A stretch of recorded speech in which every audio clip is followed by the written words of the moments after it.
নমস্কার, দেখছেন কলকাতা টিভি, সঙ্গে রয়েছে আমি স্বর্ণালী। শুরু করছি গুড মর্নিং কলকাতা। আমি সুদীপ্ত রয়েছি আপনাদের সঙ্গে।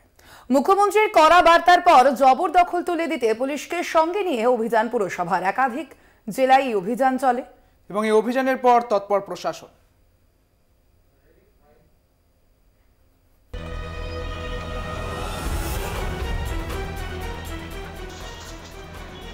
রামপুরহাট শহরে ফুটপাথের জবরদখল উচ্ছেদে যৌথ অভিযানে পুলিশ ও প্রশাসন। মুখ্যমন্ত্রী মমতা বন্দ্যোপাধ্যায়ের কড়া বার্তার পর তৎপর পুরসভা।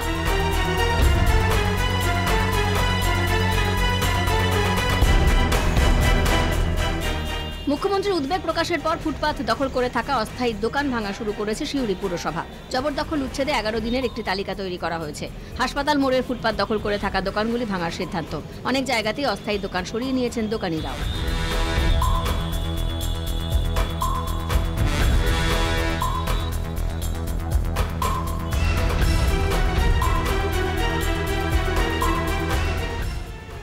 উচ্ছেদের প্রতিবাদে সরব বিজেপি। পুরসভার সামনে বিক্ষোভ, জেলা শাসকের কাছে স্মারকলিপি গেরুয়া শিবিরের। বিজেপির দাবি, সরকারি জমি জবরদখল হওয়া উচিত নয়, কিন্তু জাতীয় হকার নীতি মেনে সরকার এভাবে হঠাৎ উচ্ছেদ করতে পারে না। হকারদের পুনর্বাসনের দাবি বিজেপির।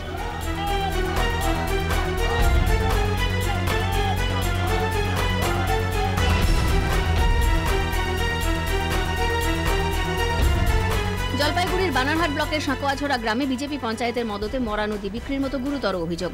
কালুয়া নদীর গা ঘেঁষে বেআইনিভাবে চলছে জলাশয় খনন। সেচ দপ্তরের অনুমতি ছাড়াই বোল্ডার দিয়ে পার বাঁধানোর কাজ। নদীর গতিপথ খুঁড়িয়ে দেওয়ার চেষ্টার অভিযোগ জমির মালিকের। পুকুর খননের অনুমতি দেওয়ার কথা স্বীকার করেছেন বিজেপির পঞ্চায়েত সদস্য বাপি রায়।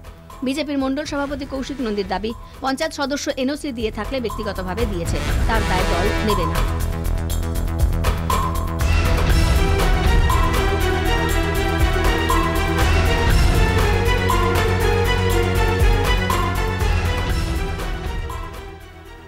আলিপুরদুয়ার শহরের বিভিন্ন ওয়ার্ডে জলাভূমি ও ঝিল দখল করে অবৈধ নির্মাণের অভিযোগ। মুখ্যমন্ত্রীর কড়া বার্তার পর আলিপুরদুয়ার শহরের বিভিন্ন জলাভূমি পরিদর্শন করেন আলিপুরদুয়ারের বিধায়ক সুমন কাঞ্জিলাল।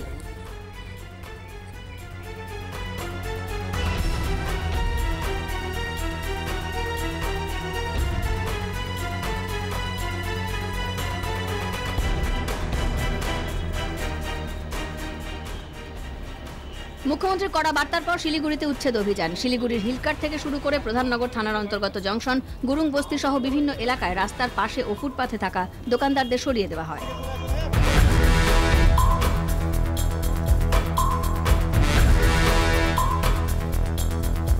ফুটপাথ জবরদখল করে ব্যবসা করা যাবে না, জনসাধারণের সুবিধার্থে ফুটপাথ মুক্ত রাখতে হবে। জলপাইগুড়ি কোতোয়ালি থানা থেকে বিশাল পুলিশ বাহিনী শহরের বিভিন্ন জায়গায় অভিযান চালায়।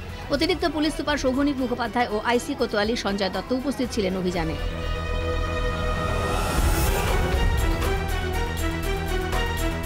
হকার উচ্ছেদ ঘিরে ডানলপে ধুন্ধুমার। ফুটপাথ থেকে হকারদের তুলতে হবে অভিজাত রেস্তোরাঁর সরঞ্জাম। প্রশাসনের কাজে ক্ষুব্ধ হকারদের বিক্ষোভ। হকারদের অভিযোগ, টাকার বিনিময়ে মাল্টি কুইজিন রেস্টুরেন্টগুলি চলছে। যদি হকারদের এই অভিযোগ অস্বীকার করেছে বরানগর পুরসভা। কলকাতা টিভি। অন্যদিকে আসানসোল পুকুর ভরাট নিয়ে ক্ষোভ মুখ্যমন্ত্রীর। রাষ্ট্রীয় সেবা সংঘকে নিশানা মমতার। মুখ্যমন্ত্রীর অভিযোগের পরই নড়ে চড়ে বসল আসানসোল পুর নিগম এবং বিএলআরও দপ্তর। তো আসানসোল কমপ্লেন দেওয়া সত্ত্বেও তারা কিছু করেনি, কারণ বাড়িটা আরএসএস এর। তুমি যদি তৃণমূলের বাড়ি ভাঙতে পারো, তা তুমি তাহলে আরএসএস এর বাড়ি কেন ভাঙবে না? আর পুকুর ভরাট করেছে। ল্যান্ড রেকর্ডে কি আছে দেখে নাও। ল্যান্ড রেকর্ডে যদি পুকুর থাকে, ল্যান্ড রেকর্ডে যদি জলাশয় জমি থাকে, তাহলে সেই পুকুর ভরাট করলো কি করে? কড়া প্রশাসক। প্রশাসনে স্বচ্ছতা আনতে খড়গহস্তে মুখ্যমন্ত্রী। আমলা থেকে মন্ত্রী, বিধায়ক থেকে পুরো আধিকারিক, মমতার রোশানল থেকে বাদ যাচ্ছেন না কেউই। পুলিশকেও তুলোধনা, পাশাপাশি বিজেপিকেও আক্রমণ করছেন মমতা। আসানসোলে পুকুর ভরাট করে 4 তলা বাড়ি তৈরির অভিযোগ এনেছেন আরএসএস এর বিরুদ্ধে। আসানসোল পুর নিগমের 21 নম্বর ওয়ার্ডের সাউথ দাদকার জেসি বোস লেনে ওই বাড়িটি থেকে আরএসএস এর দলীয় কাজকর্ম হয়। পুকুর ভরাট করে বাড়ি তৈরির অভিযোগ ওঠার পর বৃহস্পতিবারই সেখানে যান বিএলআরও দপ্তরের কর্মীরা। না না, কমপ্লেনটা আমাদের কাছে রিসেন্টলি এসেছে। এরকম তো অনেক কমপ্লেন আরো জমা পড়ে, যেগুলো পড়ে সেগুলো আমরা যা ব্যবস্থা নেওয়া, সেটা আমাদের অফিসিয়াল ব্যাপার, আমি এখন বলতে পারি। দাদকা অঞ্চলের আরএসএস এর কার্যালয়ে পৌঁছে বাড়ির প্ল্যান, নকশা, মিউটেশন, জমির দলিল সহ সমস্ত রকমের গুরুত্বপূর্ণ কাগজপত্র খতিয়ে দেখেন আধিকারিকরা। তাদের কাছে বাড়ির মালিকানা সংক্রান্ত সঠিক কাগজ আছে বলে দাবি আরএসএস নেতার। বিএলআরও দপ্তরের কাছে সময় চেয়ে সঠিক কাগজ জমা দেওয়ার কথাও জানিয়েছেন তারা। দেখুন, সারা পশ্চিমবাংলা থেকে রাজনৈতিক চক্রান্ত চলছে এবং বিশেষ করে আমার বলতে কোনো আর আরও ডিটেলস আপনাদের বলতে পারবো কালকে ক্যান্সেল করে নিয়ে আপনারা সবাই তো দেখতে পেয়েছেন কী চলছে না চলছে। পুকুর কোনোদিনই এটা ছিল না। এবার শুনুন, এইখানে রাজনীতি কোথাও জিজ্ঞেস করেন না, কারণ এটা আমাদের নিবাস, এটাকে রাজনীতি কোনো আলোচনাই হয় না। প্রায় 25 বছর আগে তৈরি বাড়ি ঘিরে শুরু হয়েছে চাপানুতর। আসানসোল থেকে পবিত্র ব্যানার্জি ও উৎপল পাতরের রিপোর্ট, কলকাতা টিভি।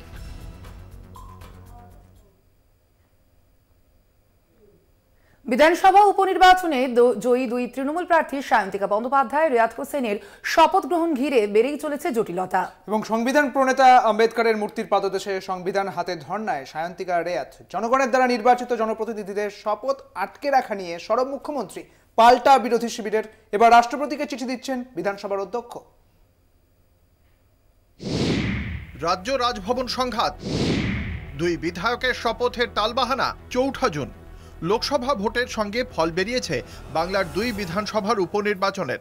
লোকসভায় শপথ নিয়েছেন সাংসদরা, কিন্তু কেন এখনো শপথ নিতে পারছেন না বাংলার দুই বিধায়ক? বরানগর থেকে নির্বাচিত সায়ন্তিকা বন্দ্যোপাধ্যায়, ভগবানগোলা থেকে রিয়াদ হোসেন সরকার, দুজনেই তৃণমূলের টিকিটে জয়ী। দুজনেই বিধানসভায় শপথ নিতে চেয়ে রাজ্যপালের অপেক্ষায়। রাজ্য রাজভবন সংঘাত নতুন কিছু নয়। শপথ নিয়ে এই টানাপোড়েনের নেপথ্যেও একই কারণ। রাজভবনে গিয়েই শপথ নিতে হবে বার্তা দিয়ে দিল্লি উড়ে গিয়েছেন রাজ্যপাল। আর বিধানসভাতেই শপথ চেয়ে মঙ্গলবারের পর বুধবারও ধর্নায় দুই নির্বাচিত তৃণমূল প্রার্থী। আমি চাইছি শপথটা আমাদের করে দিক, আমাদের কাজটা করতে দিন না। এমনি দেখুন 1.5 বছর টার্ম শেষ হতে, কবে আর কাজ করবো বলুন? ওনার তো একটা মানে মানবিকতা তো ওনার থেকে এক্সপেক্ট আর করাও উচিত না। বিধানসভাতে কাউকে জানানো হয়নি। সই সাবুত কোথায় করব, কে সই সাবুত করাবে সেগুলো জানি না। তার উপরে আবার আমার রিয়াদদাকে কেউ জানায়নি। উনিও তো জিতেছেন ভগবানগোলা থেকে, বিধায়ক হয়েছেন। ওনাকে তো 21 তারিখ কোনো চিঠি পাঠানো হয়নি কেন? এটা তো সাসপিশিয়াস না, ব্যাপারটা তো ভয় তো লাগবেই মনে। আমরা দরকার হলে পরে দেশের যিনি সর্বোচ্চ constitutional head, president, honourable president, ভারতের রাষ্ট্রপতির কাছে আমরা যাব, গিয়ে আমরা দরবার করব যে আমাদের অপরাধটা কি। নিয়ে আমাদের কাস্টোডিয়ান স্পিকার তো ওনার কাছে পর্যন্ত এই খবরটা পৌঁছাচ্ছে না। এটা তো একটা অসম্মানজনক ব্যাপার। আমার যেটা মনে হয়েছে যে এটা অসম্মানজনক ব্যাপার। এবং সবথেকে বড় কথা হচ্ছে যে প্রথা দীর্ঘদিন ধরে, যুগের পর যুগ ধরে চলে আসছে। তাহলে এখানে কেন আমরা বিধানসভায়, যেখানে আমাদের কর্মক্ষেত্র, যেখানে আমরা কাজ করব, ঠিক আছে, সেইখানে কেন আমরা নেব না, ওথ নেব না? সে গভর্নর নিজে এসে আমাদের বিধানসভায় ওথ দিক, আমাদের কোনো আপত্তি নেই। দুই শীর্ষ সাংবিধানিক প্রধানের সংঘাত, যা চরমে পৌঁছয় রাজভবনের ভেতর এক মহিলা কর্মীর শ্লীলতাহানির অভিযোগকে কেন্দ্র করে। আজকে জেতার পরেও 1 মাস ধরে আমার এমএলএরা বসে আছে, গভর্নর ওথ দিতে দিচ্ছে না। মানুষ সিলেক্ট করেছে, ওনার কি অধিকার আছে তাদের ওথ দিতে না দেওয়ার? উনি স্পিকারকে অথরাইজ করবেন, ডেপুটি স্পিকারকে অথরাইজ করবেন, না হলে নিজে অ্যাসেম্বলিতে যাবেন। ওনার রাজভবনে কেন সবাই যাবে? রাজভবনে যা কীর্তি কেলেঙ্কারি চলছে, তাতে মেয়েরা যেতে ভয় পাচ্ছে, আমাকে কমপ্লেন করেছে। শপথ গ্রহণ নিয়ে বেড়ে চলা জটিলতায় কটাক্ষ বিরোধী শিবিরের। জটিলতা তৈরি করছে তৃণমূল কংগ্রেস, কারণ রাজভবনে মুখ্যমন্ত্রী মমতা ব্যানার্জি শপথ নিয়েছেন, তাহলে তার বিধায়কদের রাজভবনে যেতে অসুবিধা কোথায়? রাজ্যপাল তো বারবার বলছে রাজভবনে শপথ বাক্য পাঠ করানো হবে। আমি তো বারে বলছি, রাজ্যের মুখ্যমন্ত্রী অশালীন আচরণ করেন, অসাংবিধানিক আচরণ করেন। তার কাছে মুখ্য উদ্দেশ্যটা কি? যারা জয়ী হয়েছেন তাদের শপথ নেওয়ানো, নাকি মুখ্য উদ্দেশ্য হচ্ছে কলতলার ঝগড়ার মতো ঝগড়া করে দেওয়া? তুই আগের দিন আমাকে সুর্পনখা বলেছিলি, আজকে তোকে আমি কেন হনুমান বলবো না? কি হচ্ছে এটা? দেখুন, সাংবিধানিক সংকট তৈরি করার যে প্রবণতা, এটা তো খুব খারাপ। একজন নির্বাচিত বিধায়ক, দুজন নির্বাচিত বিধায়ককে শপথ বাক্য পাঠ করানোর মধ্যেও যে সংঘাতের দৃষ্টিভঙ্গি দেখাচ্ছেন, যাহার নবান্ন এবং রাজভবন, এটাকে অবিলম্বে শর্ট আউট করে নেওয়া উচিত। শপথ গ্রহণ নিয়ে লাগাতার এই দড়ি টানাটানির জট কিভাবে খুলবে, সংবিধানের নিদান কি, উত্তর খুঁজছেন বিশেষজ্ঞরা। দেবজ্যোতি ঘোষ ও কল্লোল মণ্ডলের report, Kolkata TV. Good morning কলকাতায় এখন সময় একটা ছোট্ট বিরতির। ফিরছি বিরতির পর, সঙ্গে থাকুন। গুড মর্নিং কলকাতা নিয়ে ফিরে এলাম বিরতির পর। নির্বাচনী কার্যালয় খোলার নামে দোকান ভাড়া, দোকান মালিককে হুমকির অভিযোগ তৃণমূল কাউন্সিলরের বিরুদ্ধে। তৃণমূল কাউন্সিলরের বিরুদ্ধে নির্বাচনী কার্যালয় খোলার নামে দোকান ভাড়া নেওয়ার অভিযোগ উঠছে। পুরুলিয়ার 5 নম্বর ওয়ার্ডের ঘটনা। বিস্তারিত জানবো, আমাদের সঙ্গে রয়েছেন আমাদের প্রতিনিধি শওকত আলী। শওকত, ঠিক কি ঘটনা ঘটেছে, কে দোকান ভাড়া নিয়েছিল? দেখো, বিষয়টা জানি ঘটনাটি ঘটেছে পুরুলিয়া পৌরসভার 5 নম্বর ওয়ার্ড, এবং সেই ওয়ার্ডে যিনি কাউন্সিলর বিহস রঞ্জন দাস, তার বিরুদ্ধে মূলত এই অভিযোগ। জানা যায় ওই ওয়ার্ডে মানে পশুপাড়া এলাকায় এক মহিলা, তার একটি দোকান ঘর ছিল এবং সেই দোকান ঘরটি জোরপূর্বক ভাড়া নেওয়ার অভিযোগ উঠে ওই কাউন্সিলরের বিরুদ্ধে। এবং তিনি বলেন যে, তুমি জানো যে কয়েকদিন আগে লোকসভা নির্বাচন পার হয়েছে, সেই লোকসভা নির্বাচনের সময় ওই দোকান ঘর ভাড়া নেওয়া হয় এবং ওই মহিলাকে বলা হয় যে 5,000 টাকা মাস তিনি ভাড়া দেবেন।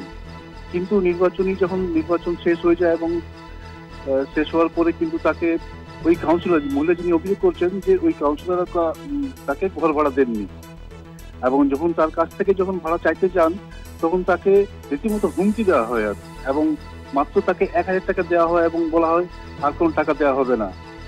এরপর ওই মহিলা আবার তার কাছে যান বকেয়া টাকা চাইতে, তখন তাকে কিন্তু আর কোনো টাকা দেওয়া হয়নি।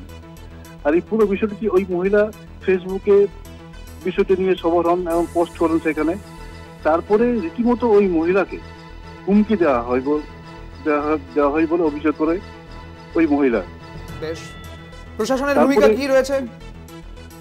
দেখো, এটা বিষয়টি জানার পরে পৌর প্রধান বলেছেন যে বিষয়টা আমরা খতিয়ে দেখছি কি হয়েছে না হয়েছে। অন্যদিকে বিষয়টি নিয়ে যিনি কাউন্সিলর, যার বিরুদ্ধে অভিযোগ বিভাস রঞ্জন দাস, তিনি কিন্তু ক্যামেরার সামনে মুখ খুলতে চাননি। বেশ, অনেক ধন্যবাদ শওকত, তোমাকে। আমাদের সঙ্গে ছিলেন আমাদের প্রতিনিধি শওকত আলী।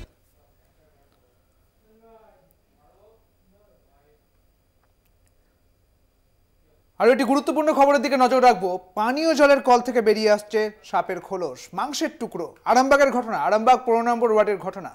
এলাকাবাসীর অভিযোগ, কল খুললেই সাপের খোলস বেরোচ্ছে। আতঙ্কে স্থানীয়রা, দ্রুত ব্যবস্থা নেওয়ার আশ্বাস কাউন্সিলরের। এই বিষয়ে আমরা আরো বিস্তারিত জানবো।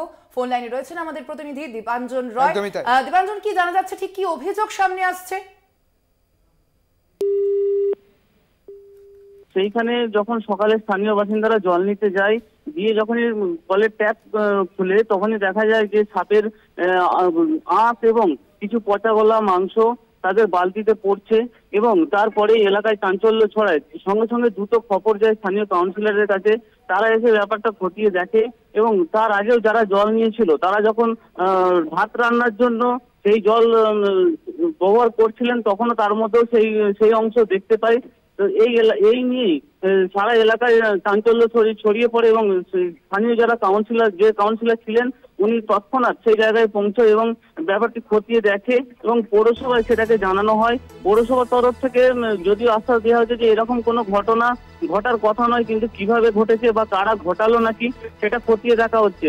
এই যে স্থানীয় বাসিন্দাদের ক্ষোভ যে এইরকম যদি ট্যাপ থেকে সাপের খোলস বা পচা গলা দেহ বেরোতে থাকে, সেই যে দূষিত জল তারা ব্যবহার করবে কি করে? কারণ ওই ট্যাপগুলোই তাদের একমাত্র পানীয় জলের উৎস। তাই তারা পৌরসভাকে বারবার জানিয়েছে যত দ্রুত সম্ভব এই সমস্যা যাতে সমাধান করা হয়। ধন্যবাদ তোমায় দীপাঞ্জন। আমরা কথা বলছিলাম, ফোন লাইনে ছিলেন আমাদের প্রতিনিধি দীপাঞ্জন রায়। পানীয় জলের কল থেকে বেরিয়ে আসছে সাপের খোলস, রীতিমতো আতঙ্কিত এলাকাবাসী, এবং ইতিমধ্যেই এই ঘটনাটি আরামবাগের 15 নম্বর ওয়ার্ডের ঘটনা। দ্রুত আশ্বাস দেওয়া হয়েছে প্রশাসনের পক্ষ থেকে এই সমস্যার দ্রুত সমাধান হবে।